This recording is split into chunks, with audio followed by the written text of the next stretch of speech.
Hello ரிவான். ரஷ்யாவை சேர்ந்த ஒரு பையன் நான் பார்த்தனா பூமியிலே பிறக்கல அப்படின்ட்டும் என்னோட சொந்த ஊர் பார்த்தனா செவ்வாய் கிரகத்துல இருக்கும் அப்படின்ற மாதிரி சொல்லிட்டு ஒரு பேட்டி கொடுத்திருக்கான்.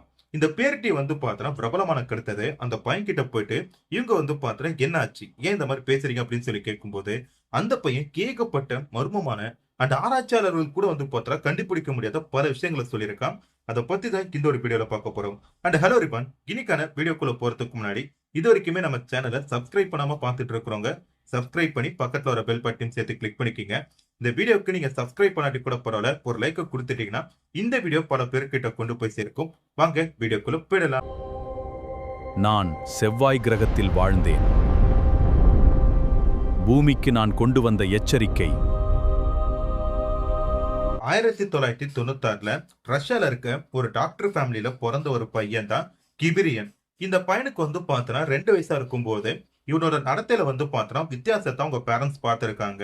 சரி, சின்ன பையன் போக போக சரியாயிடுவா அப்படின்ட்டு அதை பத்தி அவங்க பெருசா எடுத்துக்கல.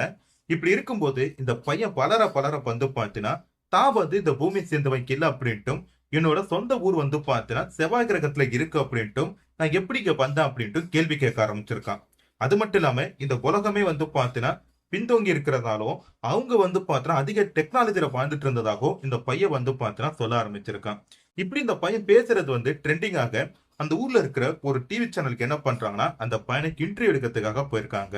அப்ப அவங்க கிட்ட அந்த பையன் சொன்ன பதில் தான் பாத்தீங்கன்னா ரொம்பவே ஆச்சரியத்தை ஏற்படுத்துச்சு. மார்ஸ்ல எப்படி பூமியில மனிதர்கள் வாழ்ந்துட்டு இருக்காங்களோ அதே மாதிரி மனிதர்கள் அங்க வாழ்ந்துட்டு இருந்தாங்க.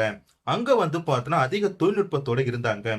இங்க நார்மலா ஒரு மனிதன் 5ல இருந்து 6 அடி வரைக்கும் தான் இருப்பான். அங்க குறைஞ்சதே பார்த்தீங்கன்னா 7 அடிக்கு தான் மனிதர்கள் இருப்பாங்க அப்படின்ட்டும் நம்ம பார்த்தீங்கன்னா ஆக்சிஜனை சுவாசிக்கிறோம்ல, அதே மாதிரி அவங்க பார்த்தீங்கன்னா கார்பன் டை ஆக்சைடை சுவாசிப்பாங்க அப்படின்ட்டு இந்த பையன் சொல்றான்.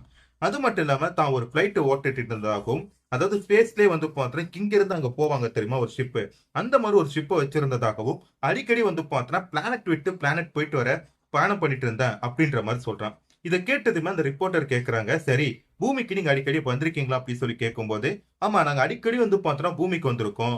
குறிப்பா சொல்ல போனா அமெரிக்காவுக்கு பார்த்தோம்னா அந்த ஆர்டிகல் 51 அப்படின்ற இடத்துக்கு பார்த்தோம்னா நாங்க அடிக்கடி வருவோம். அதே மாதிரி இந்தியாவில் பார்த்தோம்னா அழிஞ்சு போனதா சொல்லப்பட்ட குமரி கண்டத்துக்கும் பார்த்தோம்னா நாங்க அடிக்கடி வந்துட்டு போயிட்டு இருக்கோம் அப்படின்றான். இந்த பூமியிலே குமரி கண்டத்துல மட்டும்தான் பார்த்தோம்னா அவங்க அதிக டெக்னாலஜியோட வாழ்ந்துட்டு இருந்தாங்க.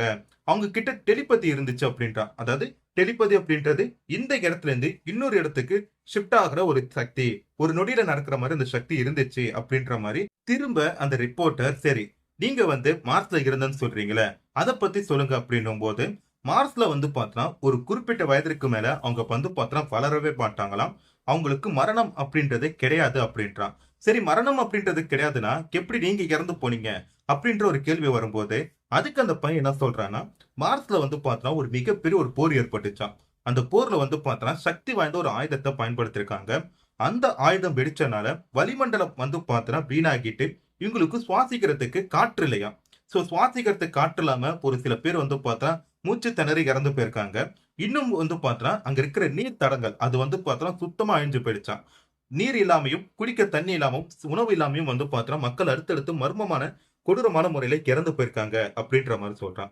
இன்னும் ஒரு சில பேர் பாத்தீங்கன்னா அண்டர் கிரவுண்ட்ல பதுங்கிட்டு இருக்கிறதாகவும் அவங்களுக்கு தேவையான நீர் அப்புறம் ஆக்சிஜன் இந்த கார்பன் இருக்கிறதாகவும் இந்த பையன் சொல்றான். ஒருவேளை அவங்க வெளியே வந்தாங்கன்னா அவங்களுக்கும் மரணம் ஏற்படும் அப்படின்ட்டு, அப்படிதான் ஒரு விபத்துல நானும் இறந்து போனேன் அப்படின்ட்டு அந்த பையன் சொல்றான். மேலும் அந்த பையன் என்ன சொல்றான்னா, மார்ஸ்ல பார்த்தா மக்கள் அதிக டெக்னாலஜியோட இருந்ததா சொல்றாங்க. எந்த அளவுக்குன்னா இங்க இருக்கிற சூரிய ஒளிக்கு பத்தி ஜூபிட்டரை பார்த்தோன்னா 2வது சூரியனா மாத்தலாம் அப்படின்ற மாதிரி சொல்லிட்டு இவங்க ஆராய்ச்சியில ஈடுபட்டு இருந்ததாகவும் அந்த ஆராய்ச்சி ஃபெயிலியர் ஆயிட்டு அப்படின்றான். அதனாலதான் ஜூபிட்டர்ல பார்த்தோன்னா கோடுகள் உருவானதாக சொல்றான். இதெல்லாம் இவங்க சரி பண்ணணும் அப்படின்ற மாதிரி முயற்சி பண்ணிட்டு இருக்கும் போதுதான் திடீர்னு பார்த்தோன்னா ஒரு போர் ஏற்பட்டிருக்கு. அந்த போர்ல பார்த்தோன்னா இங்க இருக்கிற எல்லாருமே அழிஞ்சு போயிருக்கிறாங்க. அழிஞ்சு போனது மட்டும் இல்லாம இவங்களால பார்த்தோன்னா சரி செய்ய முடியாத பல தவறுகள் நடந்துட்டதாகவும் அதனாலேயே எங்க கிரகம் பார்த்தோன்னா முற்றிலும் மறைஞ்சு போயிட்டு அப்படின்றான். சரி, இந்த பையன் சொல்றதெல்லாம் உண்மையா பொய்யா அப்படின்னு சொல்லிட்டு நம்ம ஒரு ஆராய்ச்சி மாதிரி தேடி பார்க்கும்போது விஞ்ஞானிகள் பார்த்தோன்னா மார்ஸ்ல அதாவது செவ்வாய் கிரகத்துல ரொம்ப ஆண்டுகளுக்கு முன்னாடியே பார்த்தோன்னா நீர் தடங்கள் இருந்ததாகவும் ஏதோ ஒரு வெப்ப அலையால பார்த்தோன்னா அதெல்லாம் காணாம போயிட்டதாகவும் சொல்றாங்க. லைக் கடல் இருந்திருக்கு, ஆறு இருந்திருக்கு, ஏரி இருந்திருக்கு, குளம் இருந்திருக்கு. இதற்கான தடயங்கள் பார்த்தோன்னா அங்க இருந்திருக்கு. அது மட்டும் இல்லாம பூமியில இருக்கிற மாதிரியே கட்டமைப்புகள் சிவிலியன்ஸும் அங்க வாழ்ந்துறதுக்கான ஆதாரங்கள் இருக்கு அப்படின்ற மாதிரி சொல்லிருக்காங்க. அங்க சுவாசிக்கிறதுக்கு காற்று கிடையாது, கார்பன் தான் இருக்கு அப்படின்றனால இந்த பையன் சொல்றதும் இந்த விஞ்ஞானிகள் சொல்றதும் வந்து பாத்திரம் கிட்டத்தட்ட ஒத்து போகுது. இப்படி இருக்கும்போது தான் அந்த பையன் வந்து பாத்திரம் இன்னொரு விஷயத்த சொல்றான். மனிதர்கள் எவ்வளவு அறிவாளர்கள் இருந்தாலும் எவ்வளவு டெக்னாலஜில போயிட்டு இருந்தாலும் அவங்க செய்யற ஒரு ஆயுதத்தால தான் நமக்கு ஒரு இறப்பு ஏற்படும்.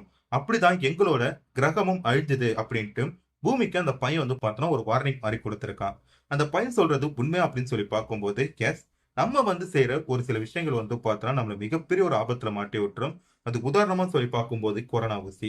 சோ கொரோனா அப்படின்றது வந்து பாத்தீங்கன்னா ஒரு இது மூலமா செஞ்சாங்கன்றாங்க. ஒரு ஆய்வகத்துல இருந்து வெளியிட்டதா சொல்றாங்க. அத மனிதன் கண்டுபிடிக்காம இருந்திருந்தா ஒரு 5, 6 வருஷம் மக்கள் வந்து பார்த்தோன்னா லாக்டவுன் அப்படின்ற இடத்துல இருந்திருக்க மாட்டாங்க. உலகத்துல வந்து பார்த்தோன்னா பொருளாதாரம் வீழ்ச்சி ஏற்பட்டிருக்காது. அது மட்டும் இல்லாம நெறைய பேருக்கு வந்து பார்த்தோன்னா அவங்க கனவுல அச்சீவ் பண்றதுக்கான வாய்ப்பா இருந்திருக்கும். சோ கொரோனால மாட்டுன ஏகப்பட்ட ஃபேமிலில நானும் ஒருத்தன். சோ இத வந்து பார்த்தோம் உங்ககிட்ட ஷேர் பண்ணிக்கிறேன்.